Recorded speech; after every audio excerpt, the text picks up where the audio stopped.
देखिए, इस बार तो खुल्लम खुल्ला यूएई इस पूरे खेल में फंस चुका है। क्या ये मान लिया जाए, जो अमेरिका चाहता था, इजराइल चाहता था, उन्हें एक ऐसा देश मिल गया यूएई के तौर पर।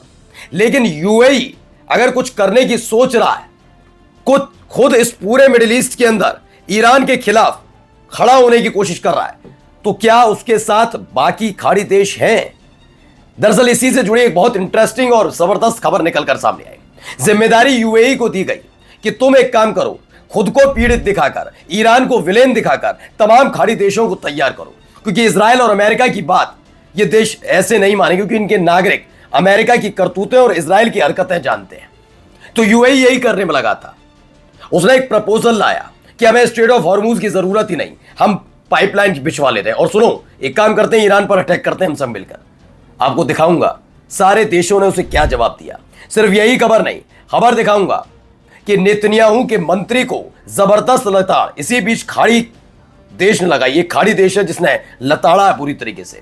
क्यों लताड़ा? क्योंकि ये धर्म के साथ उनके पवित्र स्थान को बर्बाद करने के काम कर रहे थे। लताड़ लगी है। और तो और दिखाऊंगा, हमारे देश भारत में इस समय ईरान के विदेश मंत्री अब्बास अरागची साहब हैं। अब्बास अरागची यहां पर मौजूद है ब्रिक्स सम्मेलन के लिए, ठीक है। उस दौरान उन्होंने एक प्रदर्शनी लगाई, उसको जरूर गौर से दिखाऊंगा वो क्या कह रहे हैं ऐसे वक्त में। और सोचिए, युद्ध शुरू होने से पहले हमारे प्रधानमंत्री महोदय कहां गए थे? इजराइल। तब भी लोगों ने आलोचना की थी कि जब तनाव था तो ना आपको ईरान जाना चाहिए था ना इजराइल। और जब अब देखिए, पॉइंट दिखाऊंगा, जब ईरान का गुस्सा यूएई पर फूट पड़ा है और यूएई उसकी हरकतें उजागर हो रही हैं, मोदी जी को और कोई देश मिला नहीं। उन 4-5 देशों की जो यात्रा है उसमें खास तौर पर वो यूएई गए हैं। यूएई क्या लेकर वापस आएंगे वो मुद्दा अलग है, लेकिन ऐसे ही वक्त में क्यों जाते हैं, ये भी आज उठाएगा सवाल। नमस्कार, मैं हूं प्राज्वल गौतम और आप देख रहे हैं खबर चौक। सबसे पहले एक खबर दिखाने जा रहा हूं, जरा इनको सुनिए। फखामत रईस जो बाइडन, अस्हाब जलाला वस्समू वल्फखामा वल्मआली, अलहज़ूर अलकरीम, अस्सलामु अलैकुम वरहमतुल्लाहि वबरकातुहू। तो ये एक मैप जारी किया गया है। पहले देखिए, उधर इराक है, इधर कुवैत है, ये पर्शियन गल्फ है, बीच में बहरीन है, कतर है, ये देखिए यूएई का पूरा हिस्सा है, सऊदी अरब है, ओमान है, गल्फ ऑफ ओमान बीच में आता है, और उधर पाकिस्तान, और इधर ईरान, अफगानिस्तान उधर। ये सब आप समझ रहे होंगे, स्ट्रेट ऑफ हॉर्मुज ये वाला इलाका जो यूएई से जुड़ता है, और ये पूरा का पूरा। अब चूंकि यूएई ये समझ गया कि उसकी पोल खुल चुकी है युद्ध के बीच में, यूएई के में नेतन्याहू का आना, और अभी एक और खबर निकल कर आई कि यूएई के जो क्राउन प्रिंस है वो गए थे सीधे कहां, अभी एक दिन पहले ये दौड़े दौड़े इजराइल कहते कि भैया मेरी तो खुल गई है पोल, अब ईरान मुझे बख्शने वाला नहीं है, करना क्या है। तो इन्होंने एक प्रपोजल रखा, यूएई ने अपने आप को दिखाया कि देखो भाई, मेरे पास तो बहुत ताकत है, तुम अपना अपना देख लो। ये यूएई की हरकत दिखा रहा हूं, अभी आप देखते चलिए। तो यूएई ने कहा कि भाई एक काम करते हैं, हम ऑयल पाइपलाइन बना रहे हैं, ठीक है ना, बाईपास कर देंगे स्ट्रेट ऑफ हॉर्मुज की, देश के अंदर से तेल जाएगा। ईरान की दादागिरी चल रही है, हम झेलेंगे नहीं, जाने दो। अब ये खुद पार्टी बन रहे हैं। अभी कल इनकी तेल वाले क्षेत्र में कहीं हमला हो जाए फिर रोना नहीं चाहिए, क्योंकि इनकी पोल खुली है कि ईरान पर जो अटैक हुआ उसमें यूएई का हाथ है। कई सारे सबूत आ गए। अब देखिए, UAE will launch an oil pipeline bypassing the strait of Hormuz in 2027। यानी रुक जाइए, एक साल में हम सब कुछ ठीक कर देंगे, हम बाईपास बना रहे हैं, हमें जरूरत नहीं है ये स्ट्रेट ऑफ हॉर्मुज में जो कर रहे हैं।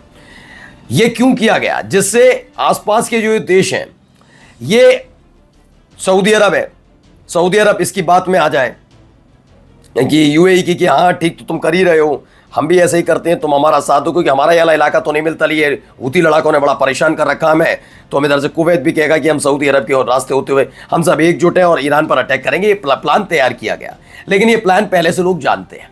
इसलिए क्या हुआ, देखिए, इसी बीच ये ऑफर देते देते यूएई ने एक बात कही। यूएई ने क्या, सऊदी अरब, कतर और जितनी भी खाड़ी देश हैं उनसे कहा, हम एक ज्वाइंट मिलिट्री बनाते हैं अपनी, ठीक है ना। अकेले तो हमारी हिम्मत है नहीं ईरान से लड़ पाए, और अमेरिका का तो हमने हाल देख लिया, तो अमेरिका और इजराइल तो उसमें संघर्ष में सीधे नहीं। तो एक काम करते हैं, हम सब मिलकर एक पूरी मिलिट्री बनाते हैं। जब हम एक साथ मिलिट्री बनाएंगे तो खुद को पीड़ित दिखाकर ईरान पर अटैक करेंगे और दुनिया को बताएंगे कि हमारे देशों पर हमले हुए। इसलिए अगर अमेरिका और इजराइल को अपने साथ लेंगे तो पहले से अमेरिका और इजराइल पर आरोप है कि उसने ईरान पर पहला अटैक किया और बच्चियों की जान ली, तमाम चीजें हुई, तो उनको अलग रखते हैं।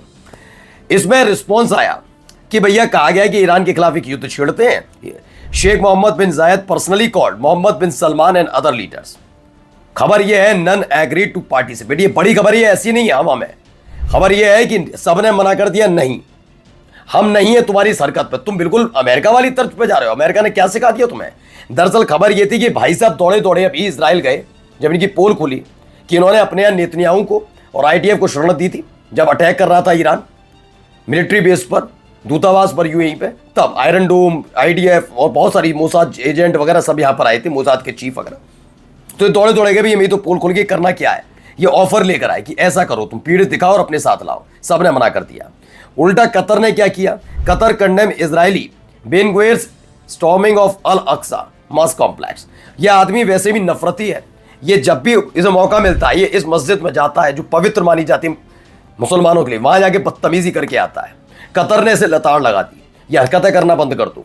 यानी यूएई कतर को, बहरीन को, जॉर्डन को, सऊदी अरब को, इन देशों को एक साथ लाकर ईरान पर अटैक कराने के लिए मना रहा था। उल्टा कतर ने तो लताड़ लगा दी इसको। अब जरा देखिए हमारे देश में क्या हो रहा है। पहले एक तस्वीर निकलकर सामने है, ये खुद देखिए। ये कुछ फोटोज हैं, इन्हें खास तौर पर लाया गया। ये हमारे देश में जो उनकी प्रेस कॉन्फ्रेंस हुई उसको लेकर है। देखिए कितनी बच्चियां हैं, बच्चे बच्चियां सब देखिए। ये देखिए छोटी छोटी बच्चियों को नहीं बख्शा। ये ट्रम्प की करतूत है, ये इजराइल का नेतन्याहू का चेहरा है असली, है ना। ये खबर है कि अमेरिकी हमले में ईरान के मिनाब में मारे गए स्कूली छात्रों को श्रद्धांजलि स्वरूप लगाई गई उनकी तस्वीरें हैं। ये तस्वीरें आप देख सकते हैं। और इस दौरान एक बयान भी आया, जरा बयान भी सुनिए।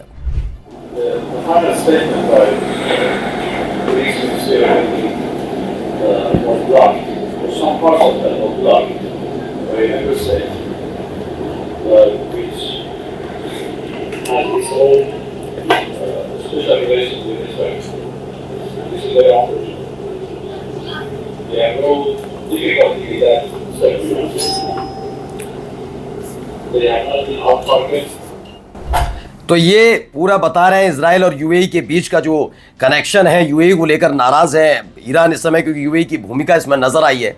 लेकिन जब यही सवाल है कि आपकी विदेश नीति क्या कहती है, आप विदेश नीति कैसे तय करते हैं। दरअसल ये पहली दफा नहीं है जब रूस और यूक्रेन के बीच संघर्ष चल रहा था। आप ये देखिए, माइंड सेट करके रखिए क्या है। हमारा सबसे अच्छा दोस्त कौन सा रहा? रूस। लेकिन अमेरिका जिस पलड़े में खड़ा नजर आता है, हमारे मोदी जी वहीं जाते नजर आते हैं। मैं बता रहा हूं कैसे। पहले इनकी गलती जब रूस और यूक्रेन के बीच संघर्ष था, मैं ही नहीं, बड़े बड़े जो इसके विशेषज्ञ हैं, जो इसके बारे में जानकार हैं, उन्होंने कहा भारत की नीति तटस्थ की रही है। क्या जरूरत है ना आपको रूस जाने की ना यूक्रेन जाइए, आप दोनों जगह मत जाइए। एक तो यूक्रेन गए, यूक्रेन में भी जहां जहां हमले हुए थे वहां गए। रूस ने तलब कर लिया था भाई साहब, हमारे एक भाई साहब को, ये क्या है। उसके बाद जब तनाव बिल्कुल चरम पर चल रहा था, जनवरी में चले गए, जाओ इजराइल चलते हैं, क्योंकि इजराइल के साथ अमेरिका खड़ा है, यूक्रेन के साथ अमेरिका खड़ा था। देखते जाइएगा इनकी भी हरकत है। यह विदेश नीति है भाई साहब की। सब ने, पूरी दुनिया कहने लगी क्या है ये। जब तनाव चल रहा हो, थोड़े दिनों बाद इजराइल ने ईरान पर अटैक कर दिया। इससे एक भूमिका बनती है, पता उनको भी ऐसा नहीं पता नहीं है।